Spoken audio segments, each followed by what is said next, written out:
You mentioned the other night that you lacked a connection. There was too much individual play. How much of that is down to the lack of reps that you've had with your top group over the last couple of years, and how concerned are you against a Canada team that's basically, minus a couple of players, unchanged from the Gold Cup and maybe doesn't have that problem? And as a second question, if I may, I know the result the other night doesn't change what you want to get out of the game tomorrow. How much does it up the urgency, though, knowing that you don't want to get less than 4 points from these first two games? Thank you. So I think that our intention on Sunday is to win the game. That's what we want to do, and I don't think the result of Thursday night changes that at all. Our focus is on having a good game. Our focus is on winning this game. Home games and World Cup qualifying, you want to win.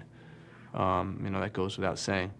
In terms of the continuity and the connection, it was all. I think you don't want to make excuses because the environment is what it is. But I think some of the times when we talk about passing the ball, being able to get the ball on the ground and make crisp passes, we lacked that, and part of it was due to field conditions. It's just plain and simple. Talking to the guys, we're wondering why we're not making the passes here, and some of it was comfort with the field, with the surface, with the ball bouncing up or not, right? Not wanting to take unwarranted risks. Looking back on the game, and I mentioned that I would get back to you guys after watching it more thoroughly. The intention of us to win the game was there the entire match. When I'm watching it, when I'm replaying it, we were never really threatened. I never felt like we were going to lose the game. It was only a question of if we were going to win the game or not. And up until the last minute of the game, we had a header in the 91st minute, that was pretty close. We were trying, we were trying to score, and I really like that intention. Now, do things need to be improved? Absolutely. Were we executing the game plan? Not up to the level that we expect. And the last piece would be the connections that we have with each other. Was there a lot of passing to each other, a lot of combination play? We lacked that a little bit. So, we're preparing for a different game against Canada, obviously, and we're ready to go. Next will be Brian Strauss from Sports Illustrated. Hey, Gregg, back in two dimensions. I guess maybe following up a bit on what Doug said. These games are tight, and goals have been hard to come by in competitive matches throughout the summer, especially through open play. Is that the way you see this unfolding throughout the qualifying, or do you feel like there's another attacking gear that you think you guys can find, especially in the run of play, whether it's transition, whether it's through build-up? Do you feel like there are goals due, or do you feel like there's an issue or a puzzle that you need to solve there? And is Pulisic part of that? What is his availability for tomorrow? Yeah, he's definitely a quality player, and he definitely helps in that area for sure. No question about it. But looking back on the game, we had a 1.6 expected goals. So we were supposed to score in that game, and we didn't. I think we are creating chances. I would like even more chances, no question about it. And when you look across the board in CONCACAF qualifying, the games were tight. There wasn't a lot separating all the teams in these games. So we know that games are going to be difficult. We know that especially when you go on the road, we should expect the worst and still have the intention and the mindset to go out and win these games. So we'll regroup for Sunday, but also moving forward to Wednesday, is another opportunity after Sunday for us to go on the road and have another experience. Next will be Ron Blum from the Associated Press. Hi, Gregg. Could you go over the health and status of both Christian and Zach and any other injuries or knocks that are of concern going into tomorrow? Yeah, so Christian is going to have another evaluation today. He's made some progress, and we have to see if it's enough to actually include him in the game day squad and play. And Zach is going to remain out for the game.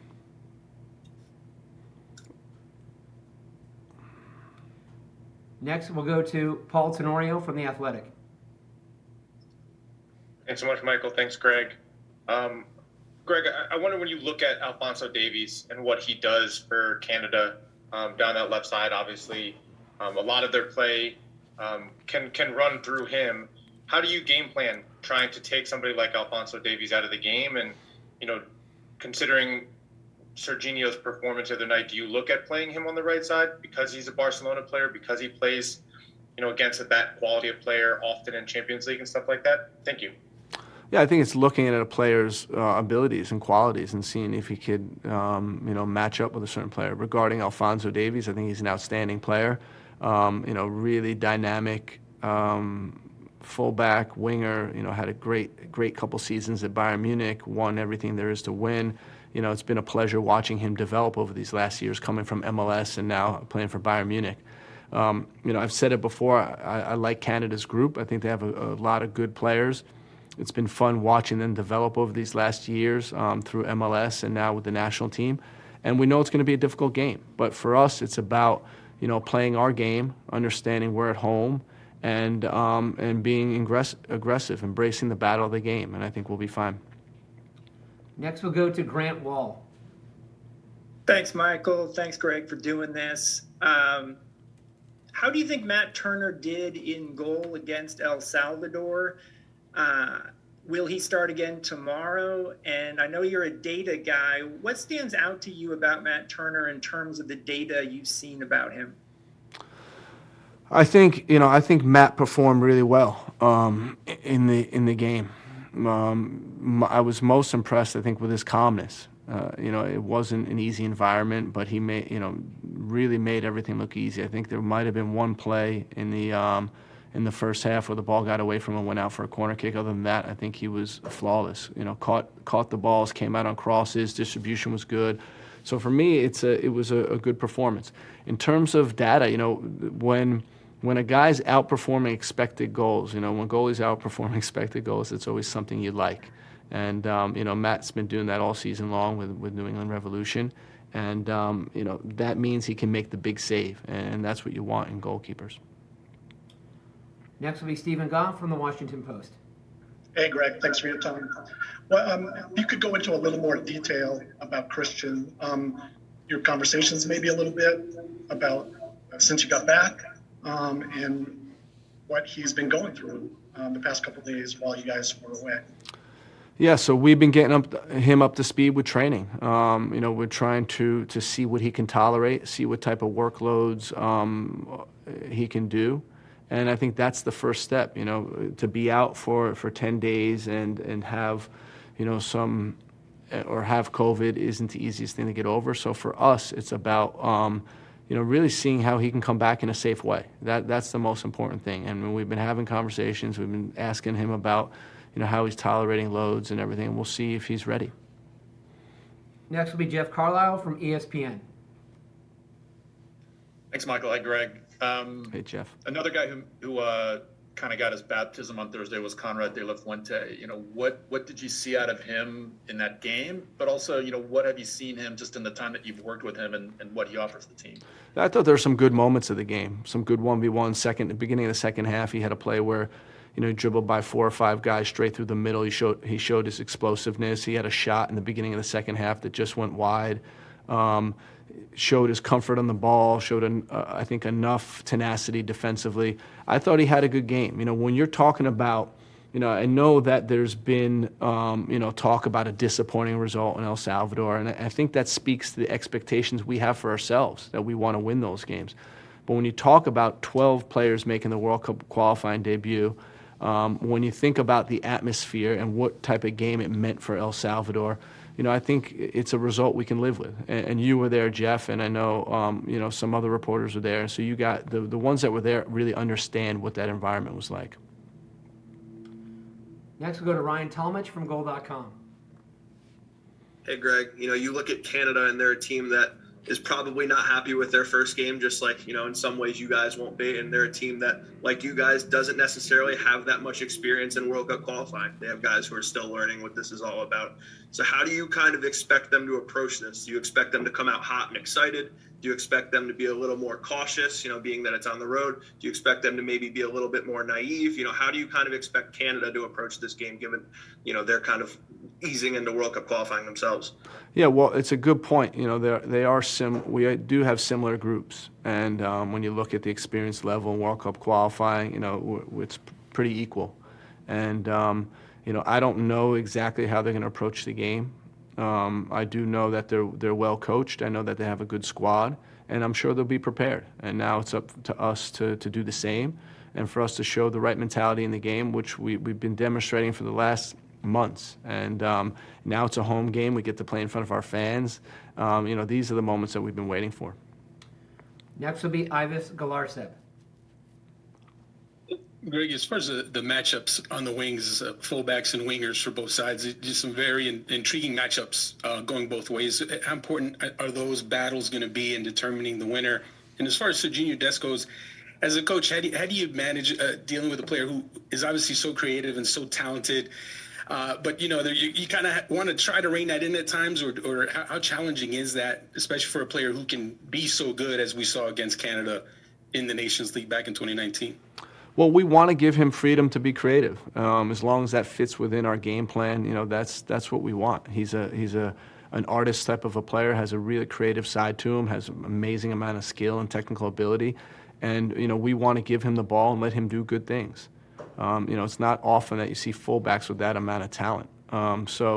It's up to us to get him involved and get him in ball in good positions where he could be decisive, because it's nice to be able to dribble by guys at midfield.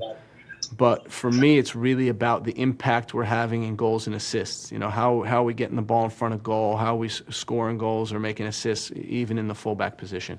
And I agree. I think it's going to be the fullbacks have good matchups with their wingers, and it's going to be a good battle. Whether Alphonso Davies plays or Buchanan plays or whoever, they have some good wingers. It'll be a nice matchup for us. We'll take two more for Gregg, and the first will come from Nico Contour from CBS. Thanks, Michael. Hey, Gregg. Hey, Nico. Canada has done their vacant shift a lot. They play like a four-man back line, then they go three in the back. For example, Richie Laryea was doing something that the inverted fullback thing, which I hadn't seen Canada do so often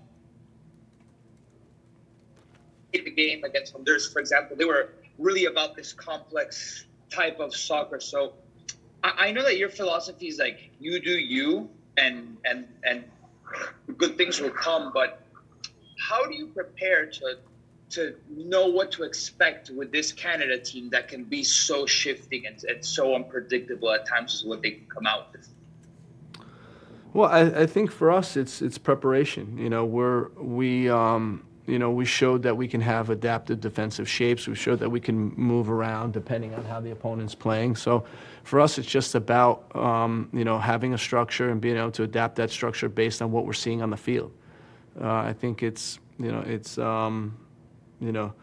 something we've been working on. It's something we've been reasonably comfortable with. We've had a good defensive record with it. So, for us, we still want to do what we can do, and that's be attacking, be aggressive, getting forward, controlling the ball, moving the ball from side to side. That's still going to be important factors of our game.